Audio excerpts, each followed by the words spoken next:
Bueno, estamos con Esteban Marrero, quien es presidente del Colegio de Abogados de la Ciudad de Río Cuarto. Para hablar de estos temas, Esteban, gracias por venir primero. Decíamos recién hace un rato, para entender un poco la Argentina hay que saber de todo, ¿no? Porque lo que está pasando es, bueno, muy complejo. ¿Cómo observas todo este contexto jurídico que hoy tenemos, no? Bueno, gracias Javier por la invitación, saludo a toda la teleaudiencia. Tal como planteabas, es un presente jurídico de cierta incertidumbre, de litigiosidad. Muchos abogados, juristas, doctrinarios e instituciones como el Colegio de Abogados de Río Cuarto hemos planteado nuestra preocupación con respecto al decreto de necesidad de urgencia 70/23 que el Poder Ejecutivo remitió a la Cámara de Diputados para su aprobación sin discusión, porque los decretos lamentablemente no requieren ningún tipo de discusión previa, se aprueban o no se aprueban, porque nos daba la impresión de que no se puede reformar íntegramente el Estado con más de 360 artículos, desde el Código Civil hasta la Ley de Contrato de Trabajo y diferentes leyes nacionales, a través de una iniciativa del Poder Ejecutivo. En virtud de eso, y como era de esperarse, han surgido a razón de una docena de recursos de amparos para ponerle freno a esta medida, que, insisto, no respeta la división de poderes de cualquier Estado republicano. Y el día de ayer, la Cámara Nacional de Apelaciones del Trabajo de la Ciudad de Buenos Aires hizo lugar a la suspensión de los efectos de este decreto en lo que hace a los derechos laborales que estaban contemplados en el título cuarto de ese decreto. ¿Qué quiere decir esto? Para que la audiencia lo entienda íntegramente. Todo lo que venimos discutiendo respecto a la reforma laboral, desde la ampliación del periodo de prueba de 3 meses a 8 meses.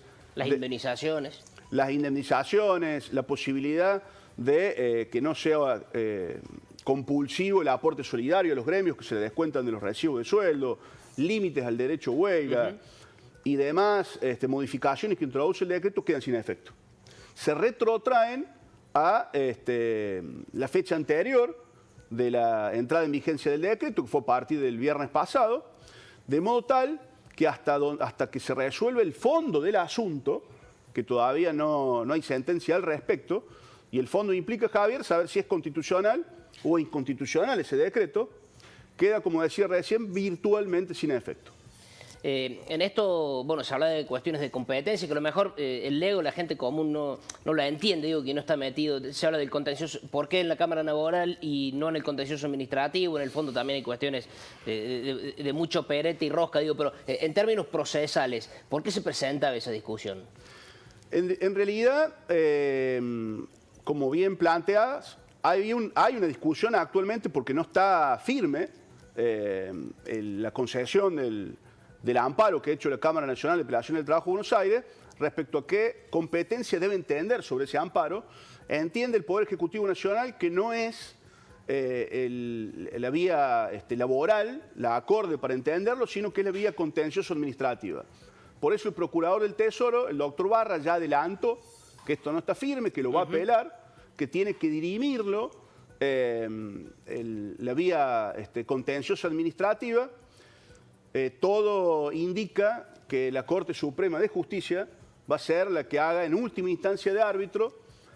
Inclusive ya el gobernador de La Rioja intentó interponer ante la Corte Suprema en forma directa también un amparo para dejar sin efecto este DNU que cree que causa perjuicio a las provincias y que es inconstitucional.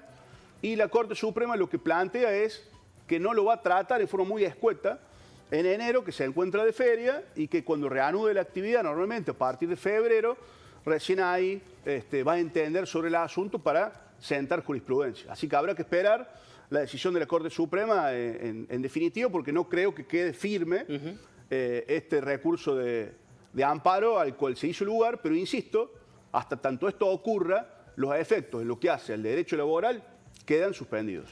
Digamos, esto no creo que acontezca por el tiempo en el que estamos viviendo, digo, pero quien quería contratar a alguien para su empresa, para su lugar, para su trabajo, hasta ayer se iba a regir con las reglas del DNU en vigencia. Ahora eso no va a pasar, pero mientras tanto hay que esperar y que se expida la Corte, empezamos febrero, digo. es una incertidumbre tremenda. ¿Cómo haces para tomar vos un empleo hoy si no sabes bajo qué régimen lo vas a tener? Absolutamente de acuerdo, causa muchísima incertidumbre. Por ahí el espíritu de todo esto era facilitar las inversiones, las contrataciones, simplificar, digamos, el régimen de trabajo, y creo que está logrando el efecto contrario. Mayor incertidumbre, a estar viciado de origen, porque a veces se toman falsos atajos, se quiere ahorrar tiempo, pero en definitiva al judicializarse se pierde tiempo. Yo creo que si esto en sesiones extraordinarias se hubiera remitido a través de un proyecto de ley para que se discuta en el ámbito parlamentario, que es el que debiera ocurrir este tipo de discusión, podría demorar unas semanas más, pero podría sancionarse una ley que rija durante bastante tiempo en la República Argentina. Este es el problema cuando se opta por un falso atajo que no respeta la institucionalidad del país, genera litigiosidad y por ende genera esta incertidumbre que bien mencionás vos. Vos sabés que esto lo he dicho en otra ocasión, pero pensando, digo, la mayoría de los constitucionalistas de la ciudad de Río Cuarto, de Buenos Aires, que prestigiosos, convencionales constituyentes del 94, citando a Vidar Campos, por un lado, las instituciones como el Colegio de Abogados de Río Cuarto, a nivel nacional, Córdoba, todos coinciden de que esto evidentemente no está bien. ¿Por qué ha pasado, digamos? No es casualidad, sino que es causalidad, Javier. Es decir, no hay en el antecedente de la vida democrática argentina un decreto de necesidad de urgencia que pretenda modificar el Código Civil, ley de contrato de trabajo, legislaciones nacionales, leyes de fondo. Es decir, el problema es ese. Está viciado de origen. Y el estar viciado de origen es cuestión de tiempo para que la justicia, que es un organismo, un poder del Estado, que tiene que controlar la legalidad de los actos de gobierno, decrete la inconstitucionalidad o la ilegalidad e impida que surta efectos jurídicos, como decía recién, normas que nacen viciadas de origen. Ese es el inconveniente fundamental. Después podemos discutir las leyes de fondo, pero en la forma en que se ha interpuesto este decreto de necesidad de urgencia, no respeta el Estado de Derecho y no respeta la división de poderes del cual debiera jactarse cualquier Estado republicano, que inclusive es lo que planteó en campaña el actual presidente Milei. Dentro de la ley todo y fuera de la ley nada. Bueno, no es lo que ocurrió lamentablemente pocos días después. Te pregunto, puertas adentro del colegio, muchas consultas, mucha incertidumbre. ¿Qué es lo que los colegios van a, bueno, no sé si buscar asesoramiento, pero un poco entre sí consultarse? Porque imagino que es un ir y venir un montón de aspectos, ¿no? Existe muchísima preocupación, muchísima incertidumbre. Nosotros en su momento fuimos uno de los primeros colegios de abogados del país que emitimos un comunicado manifestando nuestra preocupación por esta situación y hemos tenido muchísimas adhesiones al respecto. Entendemos que la gente quiere un cambio, entendemos que hay un gobierno constitucionalmente elegido que pretende reformar el Estado, pero lo que no podemos avalar como auxiliares de la justicia y como hombres de la abogacía es que sea a cualquier costo y es que sea avasallando o no respetando la división de poderes y las instituciones que para eso están forjadas y para eso están formadas, para controlar la legalidad de los actos de gobierno. Y entendemos que acá, insisto, está viciado de origen. Debe remitirse un proyecto de ley, que como todo proyecto de ley sea perfectible, sea discutible, sea mejorable, en el ámbito parlamentario, que es donde nacen las leyes legítimamente emanadas por el Estado Nacional. Y es un permanente estudio esto, porque lo charlamos con Ricardo Muñoz, constitucionalista, la semana pasada, que además es docente, y decía, bueno, tengo que volver a los libros para mis clases darlas y que estén actualizadas. Bueno, en este caso es lo mismo, no en un aula, sino con tus clientes, con los particulares, con la gente que te viene a consultar, es estar, digamos, detrás de todos estos cambios, ¿no?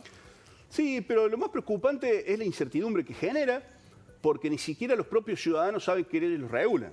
Hay que explicar periódicamente que entren en vigencia leyes que amparan ciertos derechos y a la semana que se suspenden la vigencia de esos efectos jurídicos. Es decir, no es serio jurídicamente.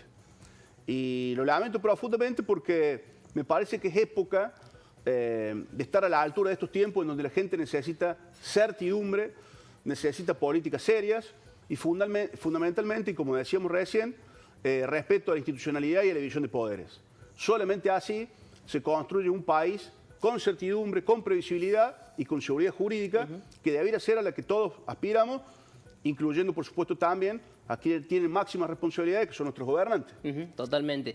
Por último, y bueno, como hombre que se mueve en este mundo y demás, ¿qué te sugiere esta conformación de la Corte? Digo, ¿qué te parece? ¿No? Estos 4 integrantes, hay una vacante, recordemos, pero ¿qué pensás que puede pasar? Este tiempo que se lo han tomado es para abstraerse un poco más y mirar cómo viene el clima social, político. ¿Qué te sugiere?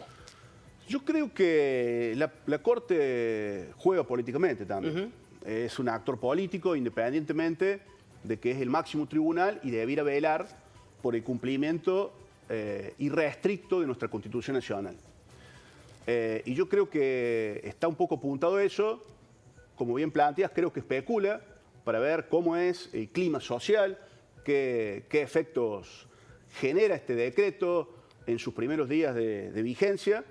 Recordemos que se suspende exclusivamente lo que rige a la legislación laboral, pero el resto de las modificaciones, que no son pocas, siguen vigentes, por menos por ahora, hasta que se expida alguna otra cautelar. Pero lo que hace la Corte, entiendo yo, es ganar tiempo, es especular, es mirar de reojo la reacción social y verá, una vez munido toda esta reacción social, que insisto, va a especular a ver cómo cae, qué efectos produce.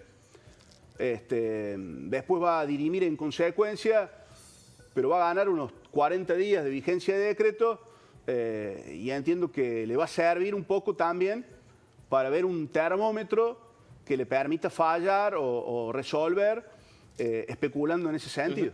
Y esto que decir, ¿qué otra cautelar puede llegar? Porque lo que pasó con este punto puntual del punto cuarto vinculado a las cuestiones laborales puede pasar en otro de los del DNU, ¿no? Por supuesto, porque a pesar de que estemos en enero, que estamos de feria, como toda la gente sabe, tribunales no trabaja normalmente, la urgencia, la premura que requieren los amparos muchas veces permite la habilitación de feria. Esto implica que a pesar de estar en enero, que es lo que pasó por supuesto con esta cautelar que rige en el derecho laboral, puede entender otro organismo, otra cámara, en donde se haya interpuesto un recurso que se habilita feria y puede también resolver a través de sentencia la suspensión de los efectos de este decreto en otro ámbito, en otro título, en otro fragmento, hasta tanto se resuelva o no la constitucionalidad de las normas de fondo, que es en definitiva lo que más nos preocupa y lo que más nos ocupa como institución que vela, me refiero al Colegio de Abogados, por el respeto irrestricto de las instituciones republicanas.